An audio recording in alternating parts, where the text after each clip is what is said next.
Hola amigos, hoy 20 de octubre vamos a generar el informe de Bursátil de la jornada. Les habla Javier Andrés Alzate de Bursátil eh, con todo el detalle pues. Vamos entonces a arrancar, vamos a mirar el Colcap, cierra 1.361 unidades, cayendo un 0.21%, por el petróleo. Eh, Retrocede un poco, $50 con 62 centavos. Hay quienes mencionan que el cambio de vencimiento del contrato de los futuros ha generado, primero, toma de utilidades y segundo, este tema de retroceso. Por el lado de las acciones, se generó el día de hoy un volumen de 77.401 millones de pesos. Un volumen relativamente tímido, ¿sí?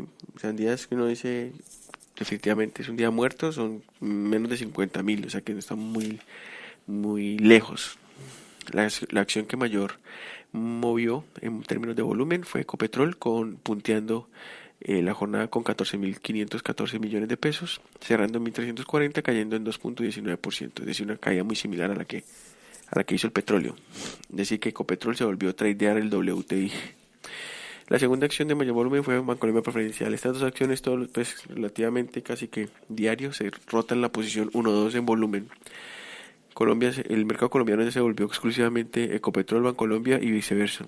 Movió 14.133 millones de pesos, cerrando en 28.600 pesos, arriba el punto 49. Bueno, volvamos a sacar la chaqueta, como lo dijimos. Bancolombia le hemos venido hablando de view positivo en el activo y el estado respondiendo muy bien en torno al comportamiento y desempeño de la acción. La AR cierra en $39 con 15 centavos, subiendo 0.56%. Mañana, si el tipo de cambio sigue manteniéndose en las horas actuales, vamos a seguir teniendo más Bancolombia arriba. Las acciones de mayores pérdidas, pues fue la misma que manejó el mayor volumen en la jornada, Ecopetrol, seguida de Mineros con una caída del 2.09% al cerrar en 2.105 pesos por acción. Las acciones con mayor ganancia fue Preferencial Coffee Colombiana, cerrando en 32.700 pesos, una variación positiva del 2.19% arriba. La segunda, Isagen, 3.850 pesos por acción, cerrando en la jornada de hoy una variación positiva del 1.32%. Por el lado del dólar, el dólar presenta en el mercado de spot un movimiento interesante intradía en términos de spread. Vamos a mirarlo. Debido a lo siguiente: reforma tributaria. Ayer por fin se presentó la reforma tributaria, pero vamos a mirar algo puntual. La TRM fue 2.914,15. La tasa de apertura fue 2.940. La tasa mínima 2.922,25. La tasa máxima 2.944,25. Pero algo se me olvidó. La TRM del día de hoy fue 2.914,15, el FIX 2.934,17. Este es el margen que le estoy hablando, no el intradía, sino la variación frente del FIX frente a la TRM. Es decir, que la TRM de mañana va a estar casi que 20 pesos arriba. ¿Por qué ese comportamiento al alza? Que vamos a mirar ahorita el tema de la reforma tributaria. Hay nerviosismo entre los agentes porque hay dudas. El monto de operaciones del día de hoy que manejó el mercado del CTFX en el spot fue de 916 millones de dólares, relativamente por debajo de los 1.200 millones de dólares que se han movido promedio en las últimas 3 semanas. Número de operaciones, 1.815 operaciones. Por el lado de los test, con un gap importante arriba, abrieron el 6.99 cuando habían cerrado ayer el 6.93, un gap de 6 puntos básicos arriba, el high fue del 7%, el low de 6.87% y cerraron el 6.90 abajo. Número de operaciones 624, que este número de operaciones sí está muy cerquita al número de operaciones del día de ayer. ¿Por qué abrió con el gap los test del 24? La misma razón, reforma tributaria. Vamos entonces a los hechos noticiosos del día. Ya les había mencionado que el tipo de cambio en Colombia, peso dólar, se dio terreno por segunda sesión tras el descenso registrado por el petróleo y ante expectativas por el debate del Congreso sobre la reforma tributaria radicada ayer. El crudo cayó desde el máximo de 15 meses después de que Rosneft dijese que es capaz de elevar su producción de manera significativa y que Nigeria bajará el precio de su petróleo. El ministro de Hacienda Cárdenas desmintió que el aumento del IVA a 19% contemplado en la propuesta de la reforma tributaria presentada el día de ayer tenga un efecto importante en el comportamiento de los precios. Bueno, porque es que hay que tener claro esto. No va a ser un incremento inmediato, sino un incremento gradual. Por su parte, el codirector de Banco de la República, Carlos Gustavo Cano, aseveró que basados en la información más reciente no hay razones para cambiar la postura monetaria, la cual han estado estables desde julio, la cual ha estado estable desde julio de este año. Por el lado internacional, esto es un resumen así amplícito, pero vamos a ir entrando en detalles en la medida que vamos avanzando. Por el lado internacional, esta mañana a primera hora nuestra, el presidente del Banco Central Europeo, Mario Draghi, evitó dar detalles sobre las preguntas más importantes en cuanto a los próximos pasos a ser dados por el emisor, luego de mantener inalterada su política monetaria. Si bien el funcionario indicó que su política de quantitative easing no se suspenderá de manera abrupta, Draghi ofreció pocos detalles sobre cómo el Banco Central Europeo podría extender, ajustar o deshacer su programa de compra de 88.000 millones de dólares en deuda cada mes, previsto a culminar en marzo de 2017. El Banco Central Europeo se reúne nuevamente el próximo 8 de diciembre, es la fecha que hay que tener pendiente en el calendario. Las solicitudes de subsidio de desempleo por el lado de los Estados Unidos registraron la pasada semana su mayor ascenso desde julio, tras haberse mantenido por varias semanas cerca o en mínimos de 4 décadas. Un total de 13.000 nuevas peticiones se presentaron en el periodo culminado el 15 de octubre para totalizar 260.000, según reveló el Departamento de Trabajo. La cifra superó las expectativas de 250.000 que esperaban los analistas por Bloomberg. Por el lado de Éxito, ayer ustedes vieron que Éxito movió un volumen importantísimo en términos de volumen. Pues miremos lo siguiente, las acciones de GPA, que es ahora el nuevo driver, yo diría que el más importante driver de la compañía. Y esto lo analizamos si mal no lo recuerdo, en el escáner técnico que encuentran aquí en www.edubursatil.com, en el escáner técnico. Lo analizamos y si mal no recuerdo estábamos en los primeros análisis que hicimos dentro del escáner y hablábamos sobre Éxito y el potencial en ella. Las acciones de GPA reaccionaron positivamente al recorte de la tasa de interés del Banco Central de Brasil. Ambas acciones, la PCAR4 Brasil y CBD, el New York Stock Exchange, cotizan actualmente marcando nuevos máximos del año. Por el lado de Vía Varejo, que es VVAR, se encuentra luchando con máximos del año.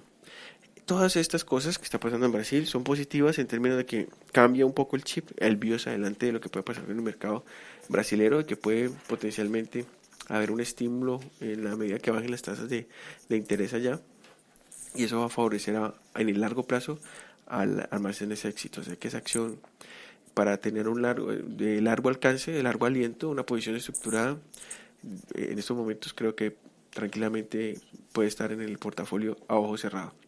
Por otro lado, el Citi Research nos comparte algunos views técnicos. En el caso de Nutresa, dice lo siguiente, continúa dentro del canal lateral entre 24.900 y 26.400, indicadores de corto plazo se aproxima a la zona de sobreventa, por lo que veríamos un posible rebote de corto plazo hacia una zona de resistencia, que es la parte superior 26.400. Por el lado del Éxito, su posición en Nutresa es acumular, es decir, sugiere compra.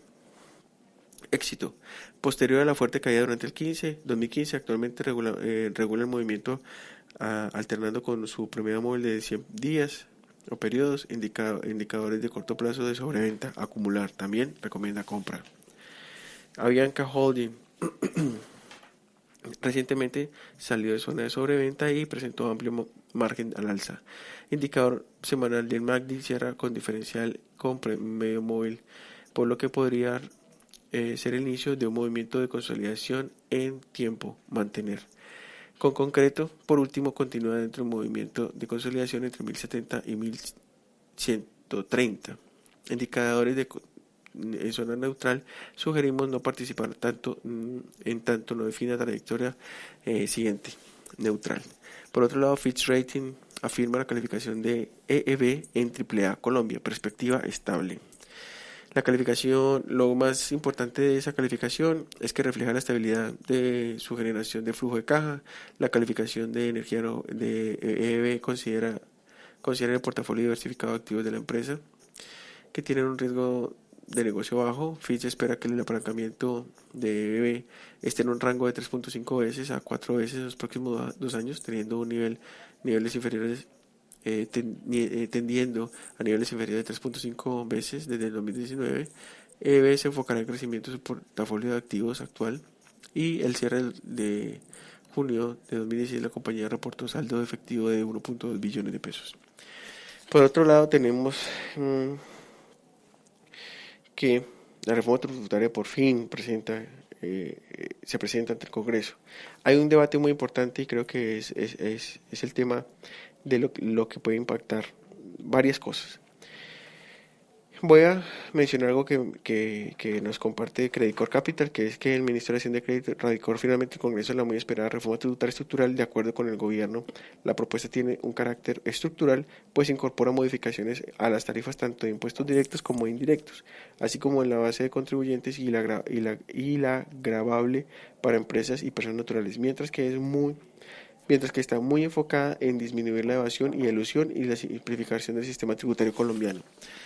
Aquí hay algo importante para mencionar, y es lo siguiente, y lo voy a mencionar rápido. Son varias cosas. La primera, que todo el mercado, por ejemplo, nosotros estábamos esperando que se presentara el tema de la disminución en la retención en la fuente de las posiciones de los offshore en TES.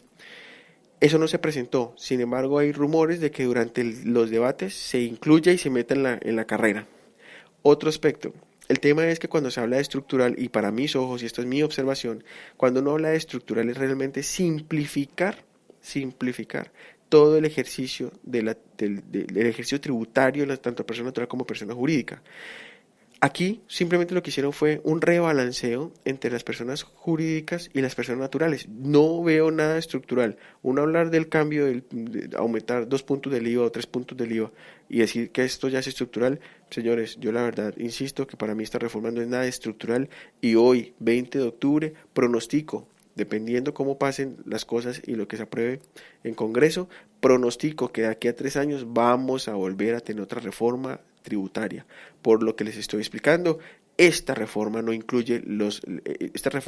logra cubrir el déficit fiscal hoy en día, y lo que potencialmente buscaría es que solamente en el 2020 puede tener un potencial de recaudo adicional de 20 billones, lo cual indica que si se aprueba el proceso de paz y el posconflicto, tendrá una fuente de financiación, unos recursos, una demanda de recursos adicionales al déficit actual en más de 10 billones de pesos. Es decir, que potencialmente nuestro déficit fiscal y la regla fiscal vamos a seguir teniendo déficit, y por lo tanto no vamos a ir en un ejercicio directo. Hay que evaluar cómo se va a volver a comportar el tema o el asunto en torno a la regla fiscal.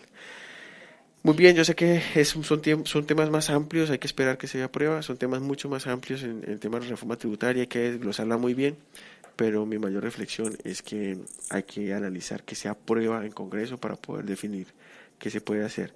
Yo creo que esto va a ser un detonante para el crecimiento del próximo año, y lo voy a analizar en más profundidad en mis próximos audios. Un abrazo, chao.